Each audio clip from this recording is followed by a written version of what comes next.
Coming up next on This Week in Torrance, find out which player on the winning U.S. women's team grew up playing soccer in Torrance. Then there's a new majority ethnic group here in California. Find out who. And why saving water may not necessarily mean cheaper bills. Plus, a Torrance hospital paves the way with new technology to help detect breast cancer. These stories and much more are just seconds away. Your local news starts right now.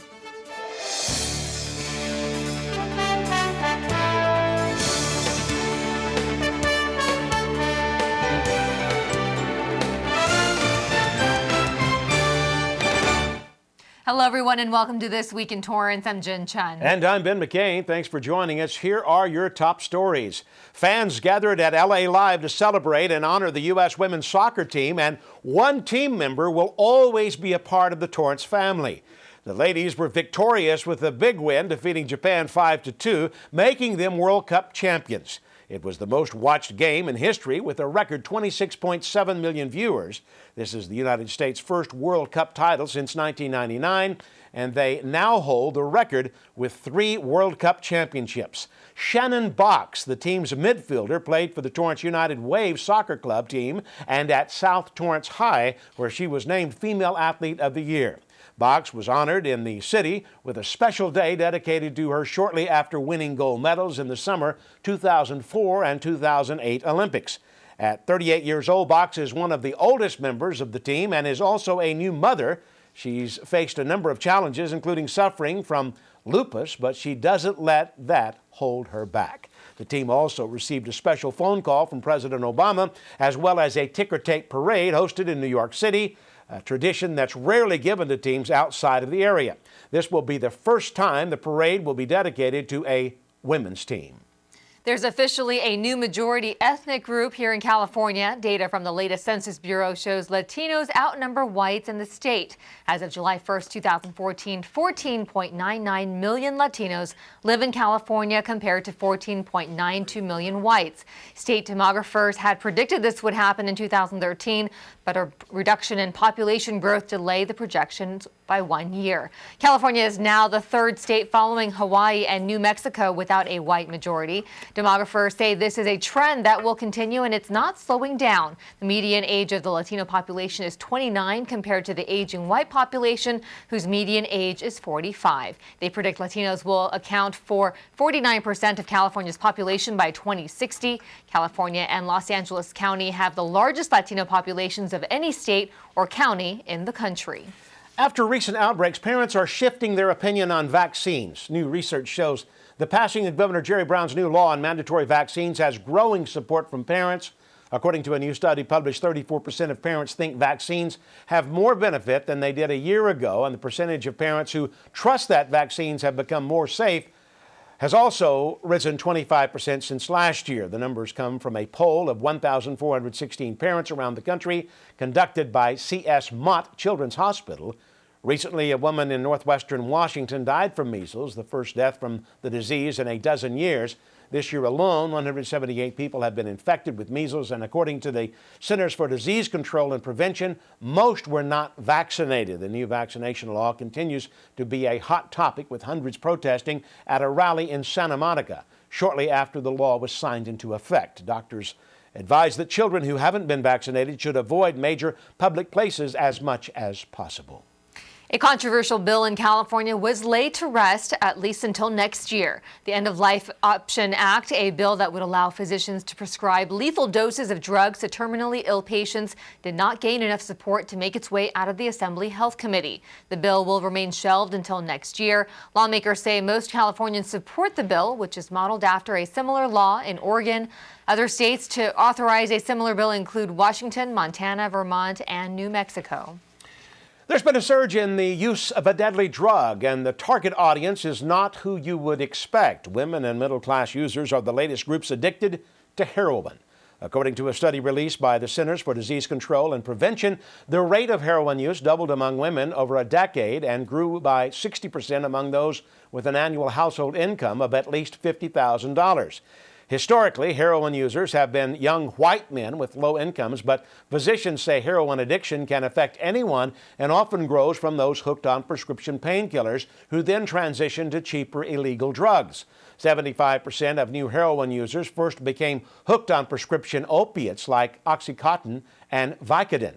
The CDC is working to address the issue, approving grants in 34 states for monitoring programs. There are resources available locally as well. The Thelma McMillan Center at Torrance Memorial Medical Center is a nonprofit treatment center with a wide range of drug and alcohol prevention programs available for both adults and teens. For more information, visit torrancememorial.org and select alcohol and drug treatment under medical services. Good news for a former high-ranking female executive from Toyota. Julie Hamp, who recently resigned from her position as head of public relations for Toyota, was released without charges in Tokyo. Hamp was recently arrested on suspicion of importing oxycodone, a drug that is highly regulated in Japan. Hamp was recently promoted to her position 3 months ago and was one of the few women to hold an executive position within the company. Step aside, Black Friday. There's a new major shopping day beginning at midnight on July 15th. Amazon will celebrate its 20th birthday with a major shopping event called Prime Day. Amazon promises a global shopping event with more deals than Black Friday. But the catch? Well, you must be an Amazon Prime customer. There will be plenty of new deals happening every 10 minutes in all categories, from clothing to electronics. The special sale is in part to drive more customers to their Prime membership. And a helpful tip, you can sign up for a free 30-day Prime membership and still get access to the Prime Day sale offers. A major corporation in Torrance was under recent criticism for their green lawns. Some residents were wondering how the American Honda campus in Torrance keeps their lawns healthy in the middle of a drought. Several sprinklers were reported to be running for over an hour, but according to the company, the water used to irrigate its 100-acre campus is recycled from the West Basin Municipal Water District. Since the beginning of the year, West Basin sends non-potable water through a pipeline, saving the company 2.5 million gallons a month. About 10 to 12% of water from the Hyperion sewage treatment plant is piped to a recycling facility in El Segundo and then piped to a variety of large water users such as Honda, Toyota, as well as multiple parks and schools throughout Torrance. And another organization in the South Bay making drastic water cuts was recognized by the City Council. Mayor Patrick Fury thanked the Torrance South Bay YMCA for their efforts in water conservation. Last year, the location installed an ultraviolet and organic sanitation system for their pools. The technology saves 12,000 gallons of water per day, which adds up to an overall 30% reduction of water use. Their bathrooms were also retrofitted with low-flow water toilets, as well as water awareness campaigns for members. Motivated by the YMCA's efforts, Mayor Fury had a message for other businesses. And now I'm going to challenge the other Torrance businesses to look at their water consumption and do their part in this conservation effort. Please join me in congratulating the Torrance South Bay YMCA.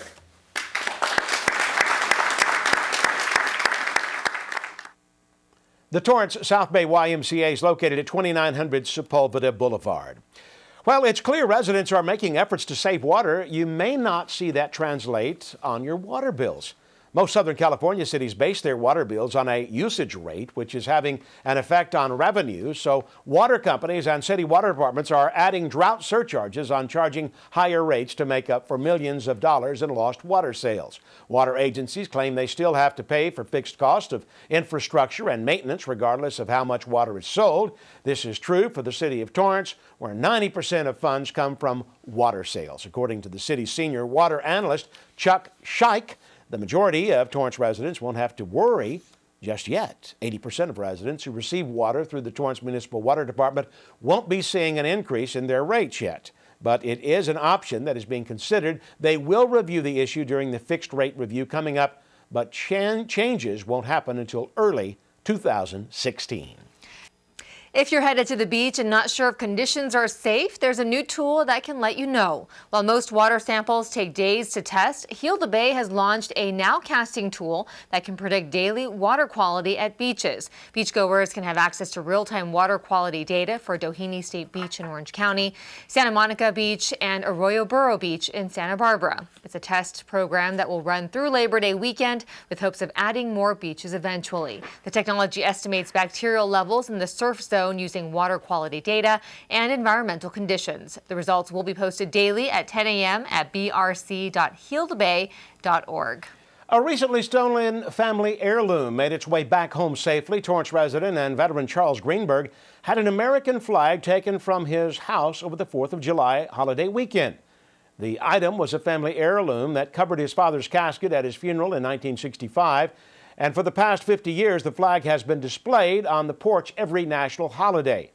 But luckily, the flag was returned after 2 nights. A young man came to personally deliver the flag and apologize to the family. The Greenberg family will be keeping the flag inside for now, but they're grateful it was safely returned.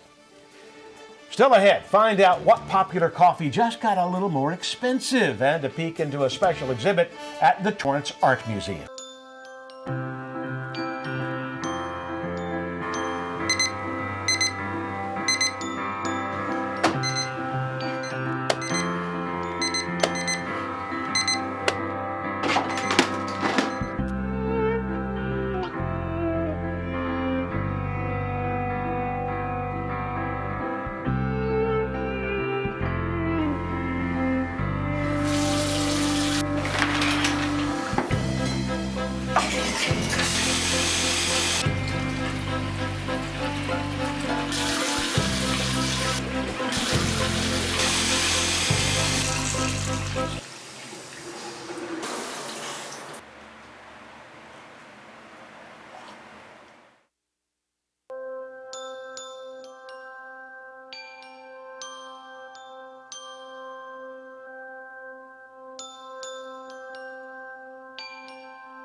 Welcome back, everybody. Daily coffee just got a little more expensive for Starbucks customers.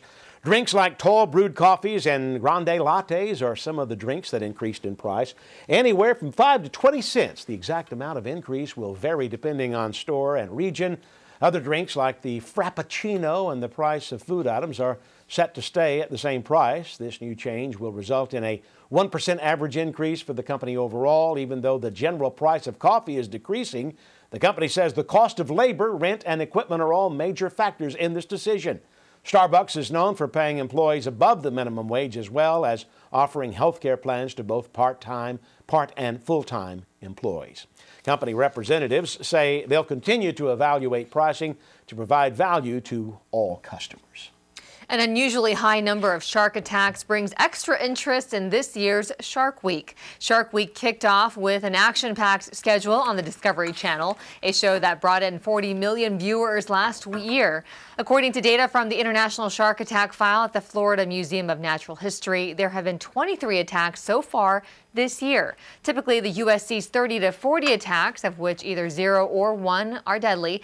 Researchers claim drought conditions can lead to decreased freshwater runoff and saltier seawater, which sharks prefer. Shark attacks are also more frequent in the summer months when chances of human and shark interaction are increased. But researchers say not to let that keep you from going in the ocean. The chances of dying are significantly lower than from other causes, including drowning and cardiac arrest. While there have been no shark sightings in Torrance Beach this year, there was a recent sighting of a great white shark along Orange County beaches in May, and 4 large sharks spotted circling a swimmer in Manhattan Beach last summer.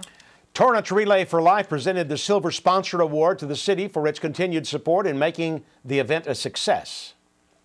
But it is our way of saying thank you for the continued, the city of Torrance has been with us since its inception. So thank you very much. Mayor Patrick Fury accepted the award on behalf of the city, who has been a proud sponsor for 13 years. And another Torrance athlete is making news in the professional world. Former Torrance High graduate Jenny Shin started her golf career 5 years ago, and since then has gone on to earn 16 top 10 finishes and close to $2 million in wins. Not bad for a young athlete, but Shin says she's focused on improving every year. Shin helped Torrance High to 3 consecutive CIF state titles, as well as individual championships in 2008 and 2009.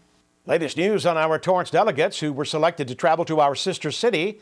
The group of 8 students officially landed in Japan. They arrived at the airport and will spend the next 3 weeks touring Japan and learning about the culture.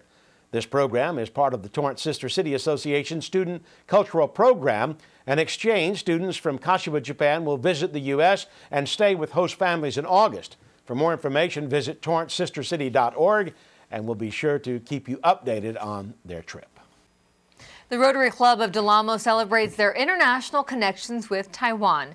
The room was filled at the Depot restaurant in downtown Torrance with members of the Rotary Club, Taiwanese exchange students, Mayor Patrick Fury, and council members. The Rotary Club offers programs like Twins Clubs and Friendship Exchange. The goal is simple: to connect leaders from around the world who share a passion for community service and friendship. The Open World program allows members from other countries to visit America and stay with the host family while exploring different cultures.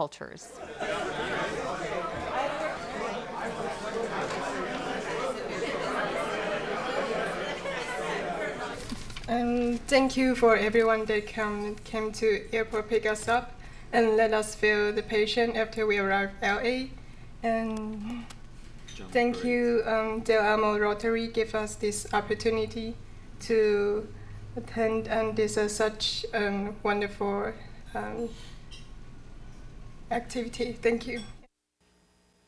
New members are accepted through invitation. If you are interested, visit your local Rotary Club at rotary.org. Torrance is one of the first cities in the South Bay to use an exclusive technology that is helping save lives. The Vasek and Anne-Marie Pollock Breast Diagnostic Center at Torrance Memorial is using the method of 3D mammography that's helping catch breast cancer sooner. Torrance CitiCABLE reporter Hiba Samad has the story. 3D can show us things that are present that heretofore we just couldn't see before. The cutting-edge images you see here is helping Dr. Patricia Sachs detect cancers early. So here is a lady who had had a mammogram the year before, and now looking on the right side, there's a little tiny nodule which is less than ½ an inch, which has developed in the outer portion of her breast. Uncovering possible signs of cancer wouldn't have been as easy to find using a 2D mammogram. And we see something that looks a little distorted, but we're not too sure about it. Dr. Sachs's passion for helping women led her to discover the 3D mammography technology. It slices through the breast, taking very, very small images and puts them into 16 slabs. The 3D mammography, known as tomosynthesis, allows radiologists to examine breast tissue one layer at a time, taking images from various angles instead of just two.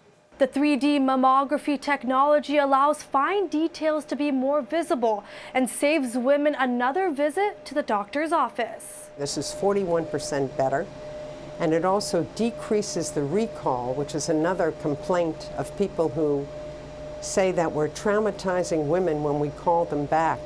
About 500 patients a month get tested on the new system in Torrance. For longtime patient Karen Naftalin, it was her first time experiencing the 3D mammogram after a recommendation by her doctor. It's nice to know that there's state-of-the-art facilities so close to home. Very appreciated that. Naftalin says despite her healthy record, getting a 3D mammogram gives her confidence in knowing that a breakthrough technology like this can save her life. You keep seeing that everything gets better and better, and the machine and the diagnostics are better. Dr. Sachs says oftentimes it's harder for doctors to find signs of cancer in women with dense breast tissues. But now with 3D imaging, it allows for better diagnosis for all women. For Torrance CitiCABLE, I'm Hiba Samad. Thanks, Hiba. Torrance and Manhattan Beach are the only two South Bay cities to carry this technology. Doctors say that on average, women should get a mammogram every year starting at age 40. However, studies show women getting mammograms has decreased by 27%. The Torrance Art Museum, located at the Cultural Arts Center, is featuring a new exhibit examining the idea of entropy. Jesse Pierre has more on this story. Forgetting the Future, Entropy in a Reflective Age explores the decay of various things like technology, urban landscapes, ourselves, and even our memories over time. Lisa DeSmith, who curated this exhibit and has been in the art world her whole life, shares with us a little bit more. A 2-year journey for me to curate this exhibition. And after doing some research and visiting multiple exhibitions, DeSmith found the artist she wanted to work with, like Valerie Hagarty, who flew in all the way from New York. So this is from her memory of her own parents' bedroom. Oh, wow. And you see that when we talked about entropy, we talk about decay that's happening. And so you see this decay happening. Brandon Barr is another artist who was chosen to create something for this exhibition. This is Untitled 6. Basically, it's video projection on digital print. And you can easily see that the print sort of is formed and moved. It's sticking out from the wall. Barr's installation is in a dark room to really enhance your viewing experience. The video meets up with the still image, and you'll see moments where, like, you know, there's like a pixel over here that will line up, and then they'll kind of keep moving and flowing. So there's kind of this push and pull between the still and the moving image. Barr has been interested with the idea of entropy for the past few years. He is very thankful for the opportunity and working with D. Smith. It's really important to me for art to be accessible to everyone. And so for me, having a position where I can help make that possible is really important to me. A one-of-a-kind art exhibit that will leave you wanting more. From Torrance CitiCABLE, I'm Jessie Pierre. Thanks, Jesse. Forgetting the Future will be on display until July 25th at the Torrance Art Museum. For more information, visit torranceartmuseum.org. Treasured land right here in our own backyard is staying strong through the tough California drought.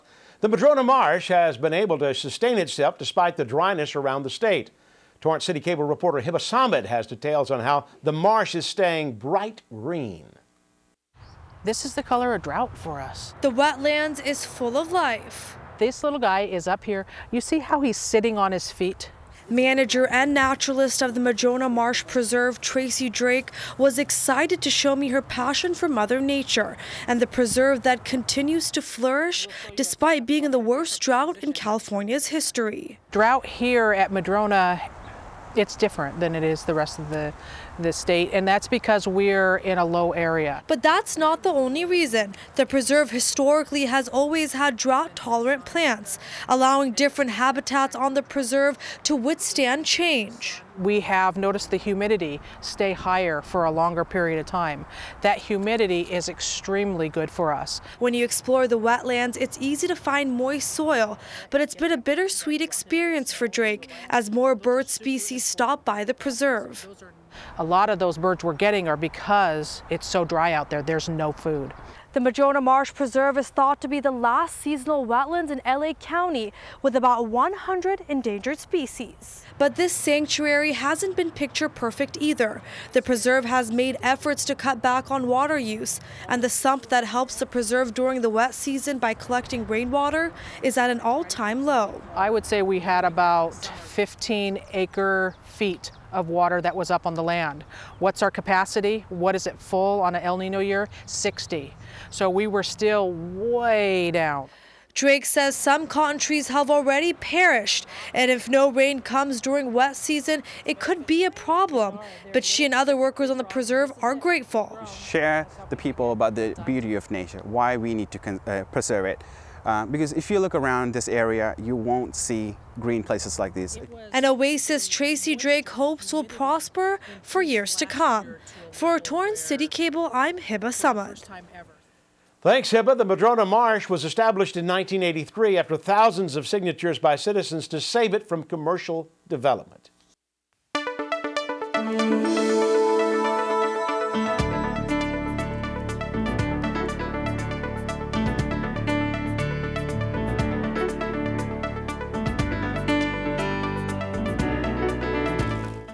A recent report from the UN Health Agency says childhood obesity is on the rise and it's not slowing down.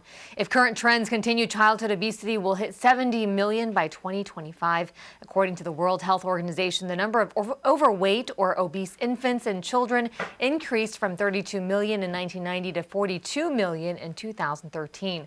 Parents in Torrance say this is an issue they are aware of.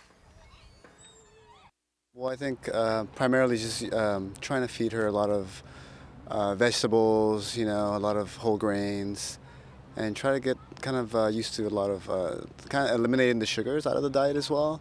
I think that's a big part of the reason why a lot of kids are suffering from obesity. TUSD schools are targeting the issue by selling healthy snacks that fit nutrition standards. To see guidelines and ideas for healthy snacks, visit TUSDfoodservice.org. And when we come back, some upcoming events you won't want to miss. Did you know used motor oil never wears out? It just gets dirty. Motor oil and filters can be recycled and used again. So don't dump it, recycle it. With nearly 30 locations in Torrance, we make it easy to recycle. For a list of certified used oil collection centers, visit recycletorrance.org. Doing it yourself is great, but what do you do with your old or leftover paint? Easy. Recycle it. Just go to paintcare.org or head to these stores in Torrance. Help care for the environment. For more information or locations, go to paintcare.org or recycletorrance.org. Okay, so we drowned the fire, stirred it, drowned it again, and now just feel if it's cold. Yeah. Cool.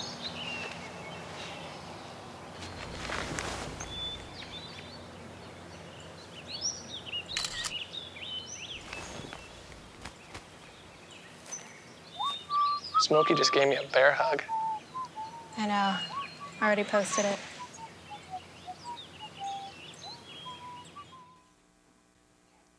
Welcome back, everybody. Here's an upcoming event to mark on your calendar. On Thursday, July 16th, get ready to rock around the block in downtown Torrance with 50s fun. The Torrance Historical Society and Toyota are teaming up to celebrate Torrance's 1950s All-American City Award.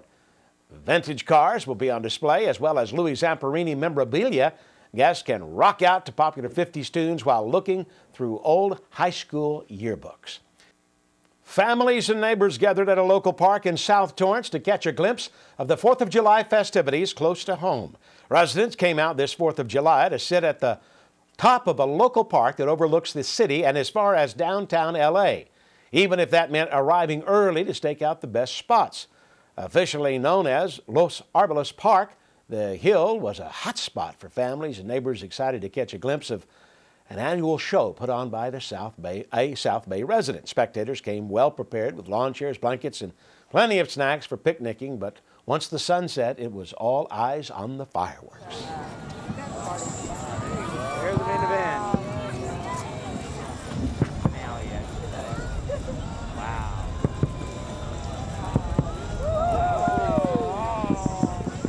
Overall, the Torrance Police Department reports it was a very safe holiday weekend.